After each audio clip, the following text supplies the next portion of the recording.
गुरु की आवश्यकता। आप चाहे जो हों या जैसे हों, गुरु आपके जीवन की आवश्यकता हैं। हम सब जीवन सागर में भटके हुए यात्री हैं। अपने अस्तित्व को बनाए रखने के लिए हमें एक दिशा, एक उद्देश्य एवं एक लक्ष्य की आवश्यकता है। हमारे जीवन की संपूर्ण अवधि एक उद्देश्य की खोज में ही बीत जाती है। हम धन, प्रतिष्ठा एवं सामाजिक संबंधों में इसे खोजने का प्रयत्न करते हैं, किंतु अंत में हमें इन सुखों की भ्रामक प्रकृति की अनुभूति होती है। और जब आदमी बूढ़ा हो जाता है तो उसे अनुभव होता है कि जीवन ने उसे ठग लिया। उसे लगता है उसका सब कुछ व्यर्थ और अर्थहीन था। वह मात्र किंचन रह जाता है। यदि आप अपने जीवन का सिंहावलोकन करें तो लगेगा कि आपका संपूर्ण जीवन कुछ खोजने में बीत गया। आप अनेक दरवाजे खटखटाते रहे पर असफल ही लौटे। आप शाश्वत प्रेम की खोज करते हैं किंतु वह आपको छल जाता है। आप धन एवं प्रतिष्ठा के पीछे दौड़ते हैं किंतु ये केवल क्षणिक हैं। इन्हें प्राप्त कर लेने के बाद भी आप असंतुष्ट और अतृप्त रह जाते हैं। यदि आपको सुखी एवं सफल जीवन के सभी साधन, सौंदर्य, सुख, संपत्ति और सफलता उपलब्ध हों तब भी एक असुरक्षा की भावना आपको चिंतन के क्षणों में परेशान करती रहती है। इन साधनों के खो जाने का भय, बूढ़े होने तथा मृत्यु का भय एकांत क्षणों में ये जीवंत बन जाते हैं। फिर आप टूट जाते हैं। मनुष्य सदा भ्रम में रहता है। उसकी बुद्धि अनुचित विचारधाराओं से आच्छादित रहती है, जो उसकी मूल प्रवृत्ति को तुष्ट करती हैं। अनेक बार जीवन की परिस्थितियां आघात पहुंचाकर आपके भ्रम को दूर करती हैं, जिससे आप सत्य को जान सके, किंतु आप उस पर ध्यान नहीं देते। केवल ज्ञानी ही जीवन के संदेश को समझ पाते हैं, लक्षणों के गूढ़ार्थ को समझ पाते हैं। वे सहजता से यह स्वीकार करते हैं कि भौतिक सुखों की अपेक्षा अन्य महत्वपूर्ण चीजें भी हैं। यह ज्ञान उन्हें अंतर्मुखी बनाता है तथा वे जीवन के अधिक अर्थपूर्ण संबंधों की खोज करने लगते हैं। यही ज्ञान उन्हें अंतरात्मा की खोज में उन्मुख करता है। वास्तव में समस्या जगत में और गुणों में नहीं जिन्हें हम कारण मानते हैं, वरन हम में ही हैं। हम सांसारिक वस्तुओं को अपरिवर्तनशील, स्थायी एवं चिरंतन सिद्ध करने का प्रयास कर रहे हैं, किंतु हमारा यह दृष्टिकोण गलत है। विश्व के साथ स्थिरता या स्थायित्व जैसी कोई बात नहीं है। वास्तव में सतत गतिशीलता ही विश्व की अवधारणा का आधार है। निर्माण, पालन और विध्वंस तो प्रकृति के अंतर्निहित नियम हैं। इस प्रक्रिया को रोकने में हम पूर्णतः असमर्थ हैं। तथापि हमें एक ऐसा स्रोत उपलब्ध है जो पूर्ण, अनंत और चिरंतन है। यह स्रोत हमारे अंदर ही स्थित है। हमें इसे बाह्य जगत में नहीं खोजना है, परंतु अति निकट होते हुए भी यह हमसे बहुत दूर है। अज्ञान और भ्रम के कारण हम सर्वदा इससे अलग रहते हैं। महात्माओं एवं ज्ञानियों ने इस स्रोत को सत्य या आत्मा कहा है। इस स्रोत का तात्पर्य हमारे भौतिक अस्तित्व या अहंकार से नहीं है, जिसके साथ हम प्रायः अपना तादात्म्य स्थापित करते हैं। यह वह सत्य, वह आत्मा है जो हमारे अंदर निवास करता है। वह चिल्ला चिल्ला कर हमारा ध्यान आकर्षित कर रहा है। वह हमें अपने अंदर झांकने हेतु बाध्य कर रहा है ताकि हम चिरंतन सुख का अनुभव कर सकें। किंतु यह सत्य, यह आत्मा क्या है? क्या वास्तव में इसका अस्तित्व है? यदि हाँ, तो हम इसे कैसे प्राप्त कर सकते हैं? इस बिंदु पर और प्रधानतः इस हेतु गुरु आवश्यक हो जाता है। अंतरात्मा की यात्रा का मार्ग लंबा, संकटापन्न, तलवार की धार के समान पतला तथा गुप्त गड्ढों से भरा हुआ है। हम इस पथ को कैसे जान सकते हैं? यहाँ सिर्फ लंबी एवं आपदाओं से पूर्ण यात्रा पर रवाना होने का प्रश्न ही नहीं है। मुख्य समस्या तो यह है कि हमें अपना लक्ष्य ही मालूम नहीं है। ऐसी स्थिति में हमें क्या करना चाहिए? उत्तर स्पष्ट है। हमें ऐसे व्यक्ति को खोज निकालना है जिन्होंने इस मार्ग पर चलकर उस लक्ष्य को प्राप्त कर लिया है। वही व्यक्ति उस लक्ष्य के मार्ग पर प्रयाण के समय हमारा मार्गदर्शक हो सकता है।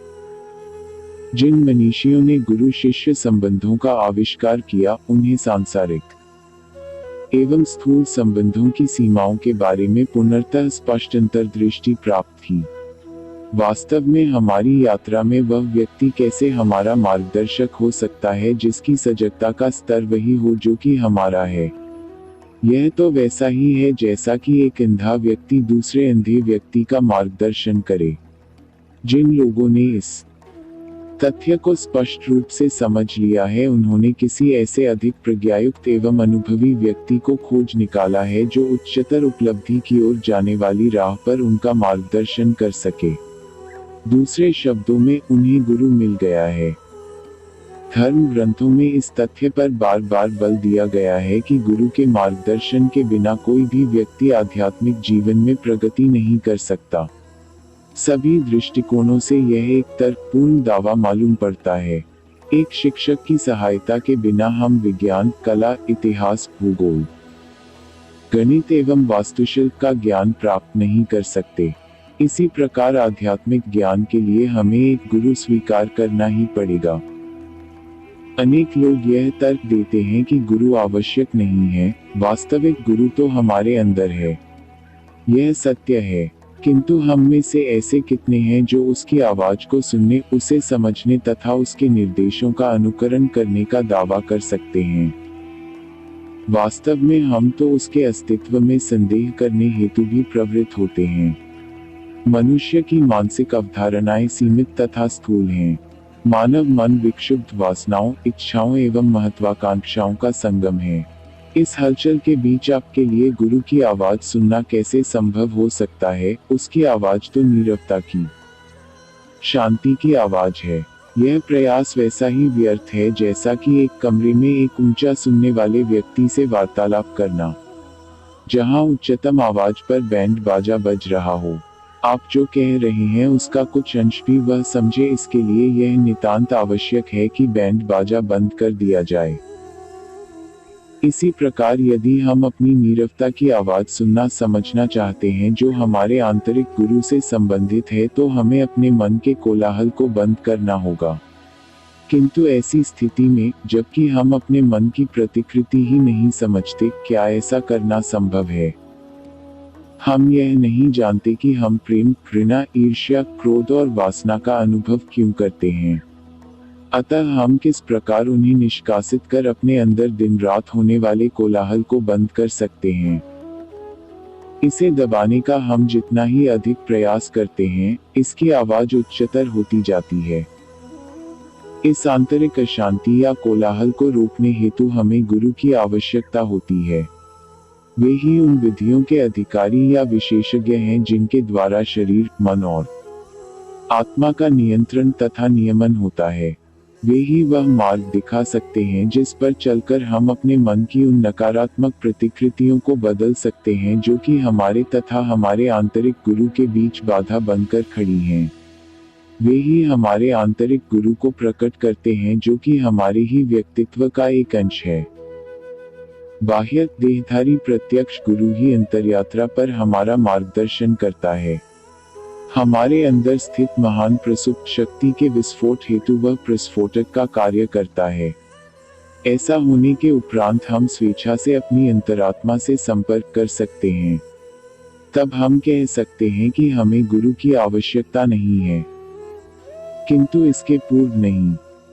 ऐसा लगता है कि जो लोग गुरु की आवश्यकता को अस्वीकार करते हैं वे ऐसा अपने व्यक्तिगत जीवन की कुछ दुर्घटनाओं के कारण करते हैं। उनका अनुभव जनित संशय तो समझा जा सकता है, किंतु गुरु शिष्य संबंध के बारे में उनकी समग्र नकारात्मकता को कोई स्वीकार नहीं कर सकता, चूंकि इस संबंध को सकारात्मक रूप से अनुभव करने का सौभाग्य उन्हें नहीं मिला है। मात्र इसी कारण से उनके द्वारा इसे पूर्ण रूपेण अस्वीकृत करने का कोई औचित्य नहीं है। यह बात तब और अधिक सत्य मालूम पड़ती है जब गुरु की अवधारणा की आलोचना करने वाले लोगों के जीवन और इतिहास का अध्ययन किया जाए। अपनी मानसिक असुरक्षाओं एवं सीमाओं के वशीभूत होकर अन्य लोगों को पथभ्रष्ट करना एक बड़ी गलती है। यदि किसी गुरु से अपने संबंधों के बारे में आपकी प्रतिक्रियाएं नकारात्मक हैं तो आप उस गुरु की निंदा कर सकते हैं तथा उसके प्रभाव को अपने जीवन से बाहर निकाल दे सकते हैं। किंतु आप अपने मात्र से एक अनुभव को सभी गुरुओं की सामान्य निंदा का आधार नहीं बना सकते। आपकी अवस्था उस व्यक्ति के समान है जिसका वैवाहिक संबंध असफल हो गया है। ऐसी स्थिति में वह लोगों से कहता है कि सभी स्त्रियां बुरी हैं तथा वैवाहिक संबंध व्यर्थ हैं। क्या उसका ऐसा कहना या करना उचित है? क्या कोई समझदार व्यक्ति उसकी बातों को सार्वभौम सत्य के रूप में स्वीकार करेगा? यदि वह व्यक्ति लोगों को यह समझाने में सफल हो जाए कि सभी स्त्रियां बुरी हैं तथा विवाह एक दुर्घटना है, तो मानव जाति के विकास के मार्ग में जबरदस्त बाधा उपस्थित हो जाएगी। आश्चर्य की बात तो यह है कि जो लोग गुरु की निंदा करते हैं तथा घोषणा करते हैं कि गुरु शिष्य संबंध मानसिक विकास में सहायक नहीं है, वे ही एक समय आने पर स्वयं गुरुपद प्राप्त करना चाहते हैं। वे यह दावा करते हैं कि उन्हें ज्ञानबोध प्राप्त है तथा वे अपने ज्ञान का संप्रेषण कर सकते हैं। ऐसा व्यक्ति जो शिष्यत्व की शर्तों की पूर्ति न कर सका हो, गुरु कैसे हो सकता है? गुरु बनने हेतु एक व्यक्ति के लिए उत्तम शिष्य बनना अनिवार्य है।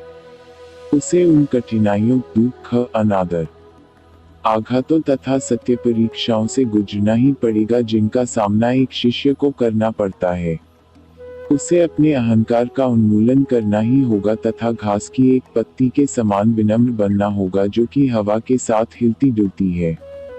तभी वह गुरु के रूप में प्रस्फुटित हो सकता है, अन्यथा नहीं।